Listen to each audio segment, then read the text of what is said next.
Bonjour tout le monde, j'espère que vous allez bien. Ravi de vous retrouver aujourd'hui pour une nouvelle vidéo. Aujourd'hui, j'ai l'intention de vous parler d'un cours très important, d'un amalgame sur lequel plusieurs étudiants, élèves tombent. Et grâce à cette vidéo, j'aimerais bien qu'on essaye de solutionner, résoudre ce problème. Aujourd'hui, le titre du cours d'aujourd'hui porte sur la différence entre la dénotation et la connotation. Donc c'est un cours faisant partie des procédés littéraires et plus précisément les procédés lexicons. Voilà, lexicon dans un bien sûr dans un récit.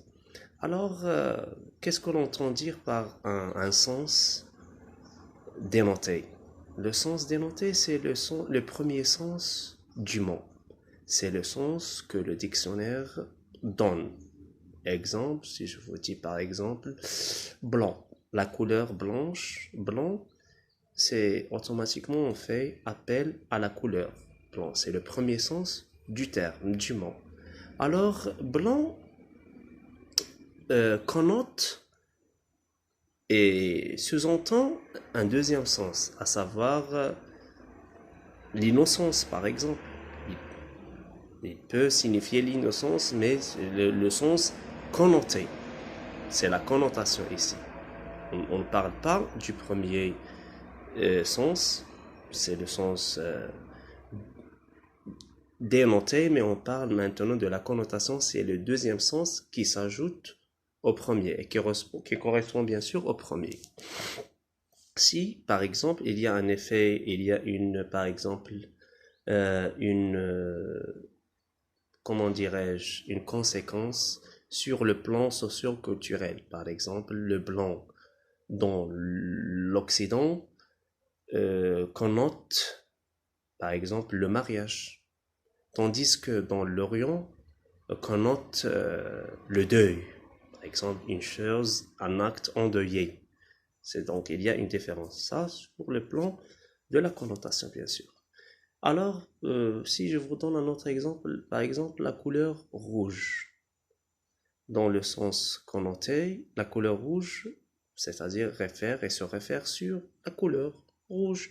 Mais alors, dans le sens connoté, il peut, suite à bien sûr, à plusieurs définitions, avoir comme sens l'interdiction, la révolte, la colère, la haine, et ainsi de suite. L'amour, bien sûr, l'amour rouge, et ainsi de suite. Si on passe, on circule par une voiture et soudainement, on s'arrête. Hey, le feu rouge. Voilà. Donc, le rouge connote ici l'interdiction. Donc, il ne faut pas passer parce qu'il a lancé le feu rouge. Ça, d'une part.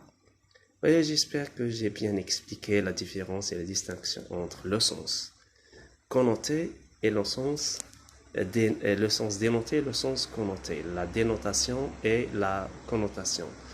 Je vous invite bien évidemment pour pouvoir éviter l'amalgame et le malentendu de consulter un dictionnaire pour pouvoir dégager comment le sens et les mots s'écrivent. Par exemple, le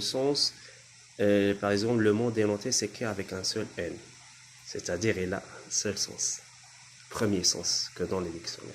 Tandis que connotation, le mot connoté s'écrit avec deux N, c'est-à-dire il a deux sens, un sens dénoté et un sens connoté qui s'ajoute au premier sens, c'est-à-dire le sens normal, le sens fameux du terme et du mot. J'espère que j'ai bien simplifié au maximum le cours et l'explication d'aujourd'hui. D'ici là, permettez-vous bien et à très bientôt et à la prochaine vidéo en même un autre cours, Inch'Allah. Merci de votre attention.